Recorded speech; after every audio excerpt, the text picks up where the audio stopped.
Stock market ఇన్వెస్ట్మెంటా mutual fund ఇన్వెస్ట్మెంటా ఏది better, ఏది ఎక్కువ ప్రాఫిట్ ని ఇస్తుంది? బేసిక్ గా స్టాక్ మార్కెట్ ఎలా పనిచేస్తుంది, మ్యూచువల్ ఫండ్స్ ఎలా పనిచేస్తుందని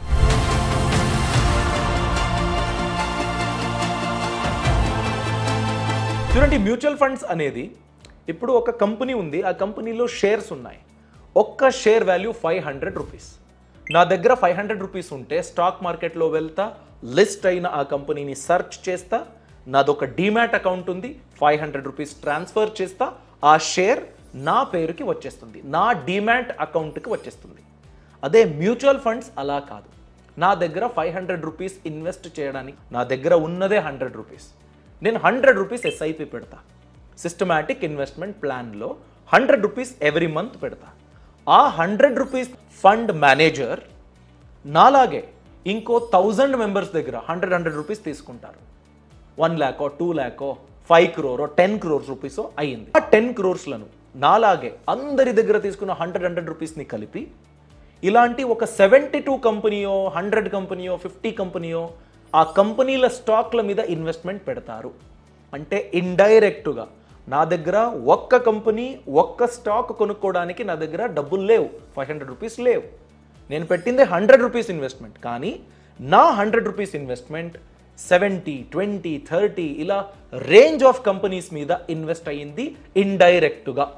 అంటే నేను నా అకౌంట్కి ఈ కంపెనీ యొక్క 0.5% ఆఫ్ షేర్ మీకు వచ్చింది, అలా ఉండదు మ్యూచువల్ ఫండ్లో.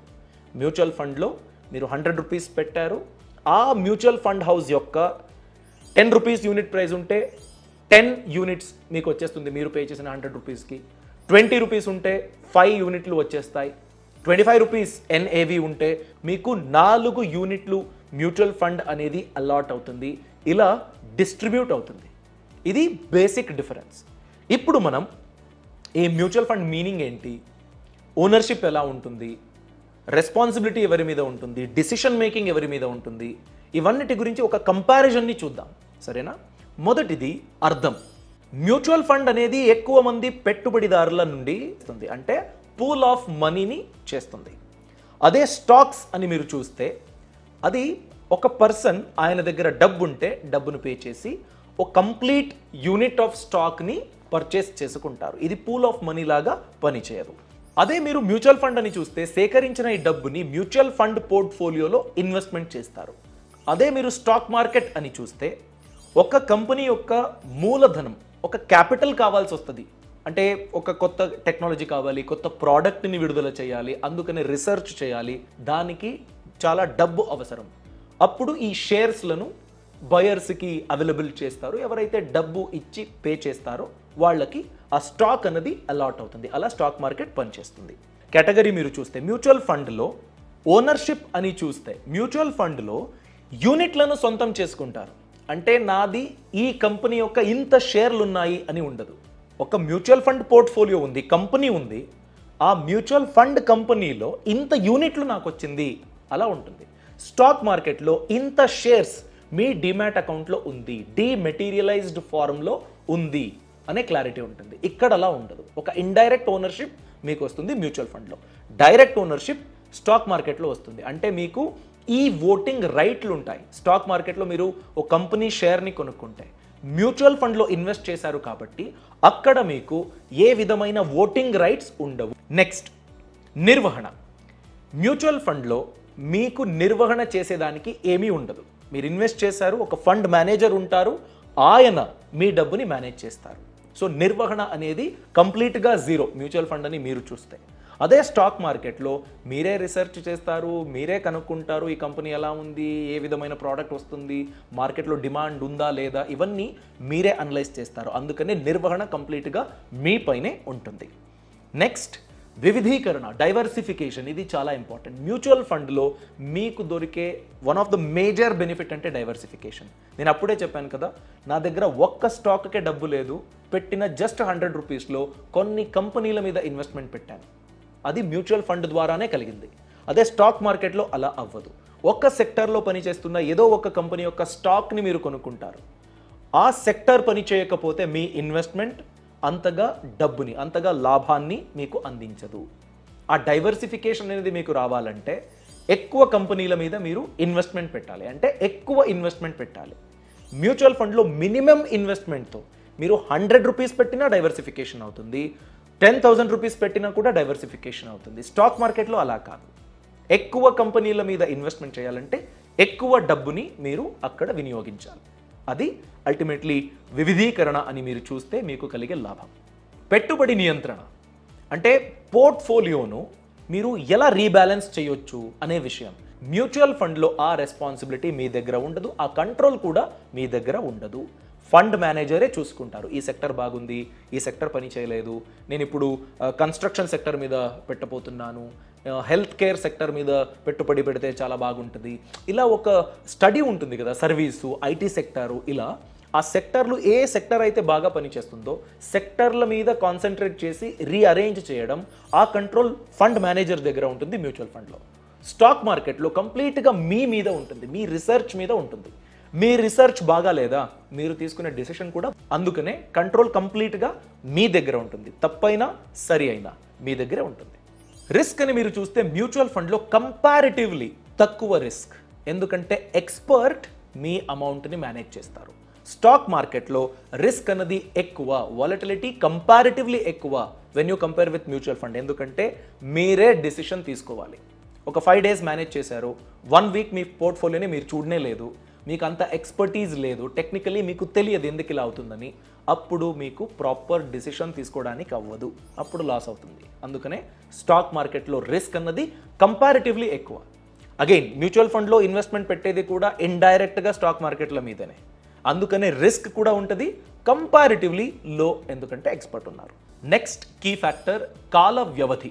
మ్యూచువల్ ఫండ్స్లో దీర్ఘకాలానికి, అందుకనే ఒక కాంపౌండింగ్ ఎఫెక్ట్ ఉంటుంది. It is advisable to invest for long term. అది ఒక ఇన్వెస్ట్మెంట్ డిసిప్లిన్తో మీ పోర్ట్ఫోలియో అనేది బిల్డ్ అవుతుంది, మీకు ఎక్కువ లాభం. అదే స్టాక్ మార్కెట్లో మీకు ఇది రైట్ టైం అనిపిస్తే అప్పటికే మీరు విత్డ్రా చేసుకోవచ్చు. 3-4 డేస్ బ్యాక్ మీరు ఒక కంపెనీ షేర్ని కొన్నారు, 15% లోలో ఉంది, ఇప్పుడు 10% గ్రోత్ అయ్యింది. మీకు అనిపిస్తుంది 10%, ఇంకా 1 ఇయర్లో ఇది 10% కన్నా విత్డ్రా 4-5 డేస్లోనే మీరు చేయొచ్చు, ప్రాబ్లమే లేదు.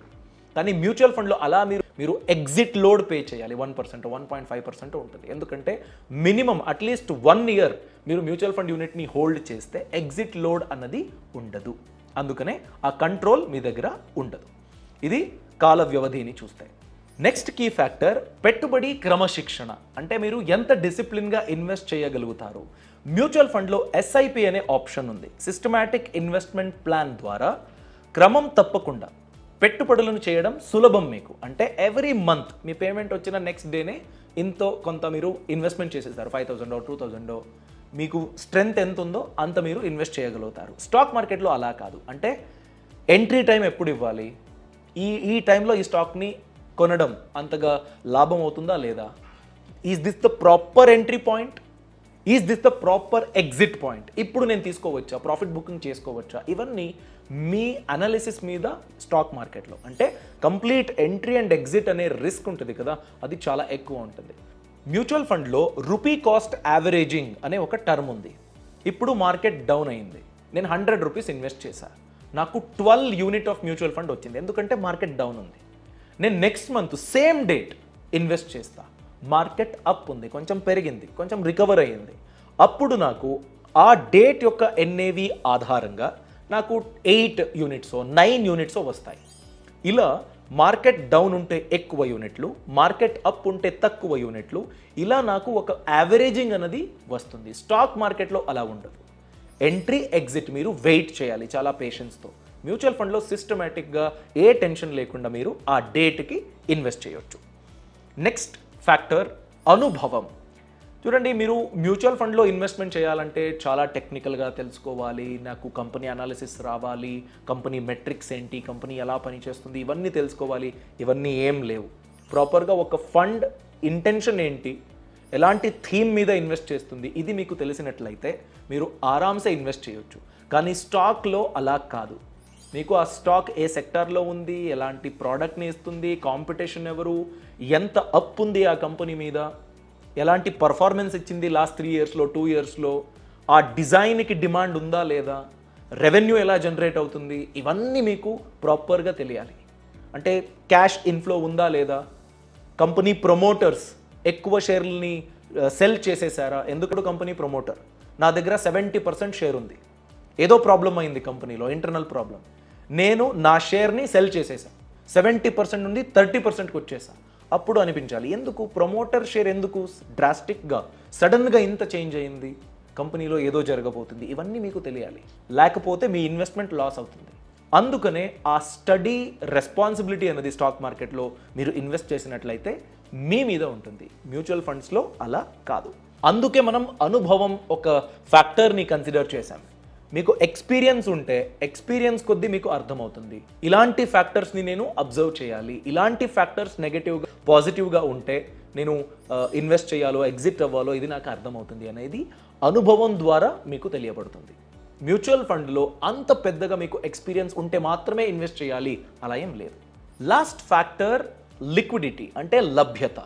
మీరు ఎప్పుడైనా ఇప్పుడు మ్యూచువల్ ఫండ్లో ఇన్వెస్ట్మెంట్ చేయాలని ఇప్పుడు నేను అనుకున్నా కూడా మార్కెట్ ఓపెన్ ఉందా లేదా అవన్నీ ఏమి అంతగా మ్యాటర్ అవ్వదు, మీరు ఇన్వెస్ట్మెంట్ చేయవచ్చు. ఆ ఫండ్ హౌస్ దాన్ని అప్రూవ్ చేసేస్తే మీకు ఫండ్ యూనిట్లు అనేవి వచ్చేస్తాయి. అంటే మీరు యాక్టివ్గా ట్రేడ్ చేయాలనేం లేదు, ఎందుకంటే డే ఓపెనింగ్లో ఒక ఎన్ఏవి ఉంటుంది, డే ఎండ్లోనే ఎన్ఏవి క్యాల్కులేట్ అయ్యేది. అదే స్టాక్ మార్కెట్లో అలా కాదు. మార్కెట్ ఓపెన్ అయిన తర్వాత 10 o'clock ఒక రేట్ ఉంది, 11 o'clock ఒక రేట్ ఉంది, 3 o'clock ఒక రేట్ ఉంది. మీరు ఎప్పుడు ఎంట్రీ అవ్వాలని యాక్టివ్గా ట్రేడ్ చేయాలి. మార్కెట్ ఓపెన్ ఉన్న హవర్స్లో మీరు ట్రేడ్ చేయొచ్చు స్టాక్లో. అదే మ్యూచువల్ ఫండ్లో అలా కాదు. అందుకనే మీరు ప్లాన్ చేసుకోవాలి.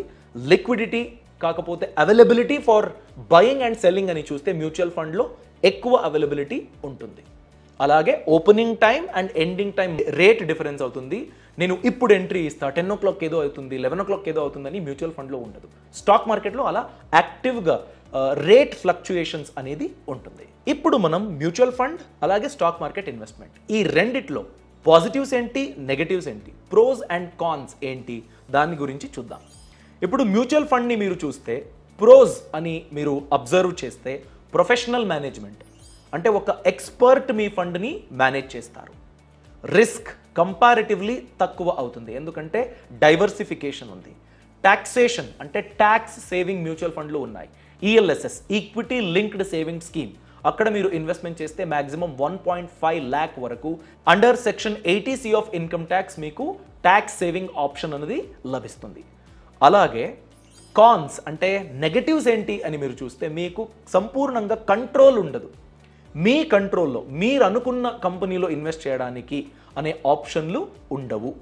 కాస్ట్ అంటే మీరు ఈ ఎగ్జిట్ లోడు, ఎక్స్పెన్స్ రేషియో ఇవన్నీ మీరు పే చేయాలి, స్టాంప్ డ్యూటీ ఇవన్నీ ఉంటాయి, ఇవన్నీ మీరు భరించాలి. అందుకనే మ్యూచువల్ ఫండ్లో కొంచెం ఎక్కువ మీరు స్టాక్ మార్కెట్లో ప్రోస్ అండ్ కాన్స్ ఏంటి? స్టాక్ మార్కెట్లో మీరు ఒక కంపెనీని సెలెక్ట్ చేస్తారు. ఆ ఒక్క కంపెనీ టాప్ పిక్ అయితే ఒక 30% 40% రిటర్న్ వచ్చేస్తే, డివిడెండ్ ఇచ్చేస్తే మీకు ఎక్కువ రిటర్న్స్ అనేది వస్తుంది. నెక్స్ట్ ఓటర్ రైట్స్ అంటే ఇప్పుడు ఒక ఈ ఓటింగ్ అనే ఆప్షన్ ఉంది. యాన్యువల్ జనరల్ మీటింగ్ అయ్యింది, ఆ మీటింగ్ని మీరు ఆన్లైన్ అటెండ్ అవ్వచ్చు. మీకు అనిపించే ఒక డిసిషన్ ప్రో ఆర్ అగెయిన్స్ట్ మీరు ఓట్ చేయొచ్చు. అలాంటి ఓటింగ్ రైట్స్ ఉంటాయి. ప్రాపర్గా మీరు ఒక పర్సెంటేజ్ ఆఫ్ ఓనర్షిప్ని మీరు పొందుతారు. డివిడెండ్ ఉంటుంది, నేను అప్పుడే చెప్పా, డివిడెండ్ కూడా ఇస్తారు. కంపెనీ ప్రాఫిట్లో ఉంటే ఆ ప్రాఫిట్ని షేర్ హోల్డర్స్తో, అందుకనే మీకు డివిడెండ్ అనేది కూడా వస్తుంది. ఒకవేళ కంపెనీ ప్రాఫిట్ సంపాదిస్తే ఆ ప్రాఫిట్లో కొంత శాతం షేర్ హోల్డర్స్కి డిస్ట్రిబ్యూట్ చేస్తుంది. దాన్నే డివిడెండ్ అని చెప్తారు. ఇప్పుడు మీరు గవర్నమెంట్ స్టాక్ల మీద ఇన్వెస్ట్మెంట్ చేస్తే గవర్నమెంట్ స్టాక్లో కూడా ఎక్కువ డివిడెండ్ వచ్చే ఛాన్సెస్లు ఉంటాయి. అంటే మీరు దాన్ని కూడా స్టడీ చేయాలి. ఏ స్టాక్ ఎంత డివిడెండ్ ఇచ్చింది, హిస్టారికల్గా ఎంత డివిడెండ్ ఇచ్చింది, దీన్ని మీరు చూసుకోవాలి. ఛాలెంజెస్ ఏంటి స్టాక్ మార్కెట్లో ఇన్వెస్ట్మెంట్ చేస్తే? Market volatility, ups and downs ఉంటాయి కదా, అది డైరెక్ట్గా మీ ఇన్వెస్ట్మెంట్ మీద ప్రభావం వస్తుంది. అంటే ఆ ఎఫెక్ట్ చాలా ఎక్కువ ఉంటుంది. అలాగే మార్కెట్ నాలెడ్జ్ మీకు ఉండాలి, లేకపోతే మీరు ఎక్కువ లాస్ని చూస్తారు. ఎందుకంటే మీకు తెలియదు ఓ కంపెనీ ఎలా పనిచేస్తుంది, ఎలాంటి ఫ్యాక్టర్స్ ఎలాంటి ఎఫెక్ట్ని కలిగిస్తాయని మీకు తెలియదు. అందుకనే మీరు సరిగ్గా తెలుసుకోకుండా మీరు ఇన్వెస్ట్మెంట్ చేశారు, అది కూడా ప్రాబ్లం అవుతుంది. అలాగే బ్రోకరేజ్, ఎవ్రీ టైం మీరు సెల్ చేసినా బై చేసినా మీరు బ్రోకరేజ్ ఎంతో కొంత మీరు పే చేయాలి. ఒక ఛార్జెస్ ఉంటుంది, నామినల్ ఛార్జెస్, దాన్ని కూడా మీరు పే చేయాలి. ఏది బెటర్ అని మీరు చూస్తే సినారియో మీరు చూడాలి. మీకు నాలెడ్జ్ ఉంది, పేషెన్స్ ఉంది, ఎప్పుడు ఎంట్రీ అవ్వాలో ఎప్పుడు ఎగ్జిట్ అవ్వాలో తెలుసు.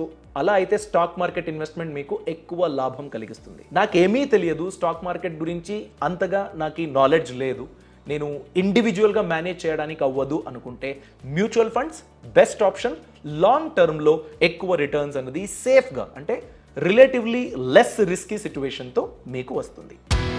బాస్ వాలా, బీ ద బాస్.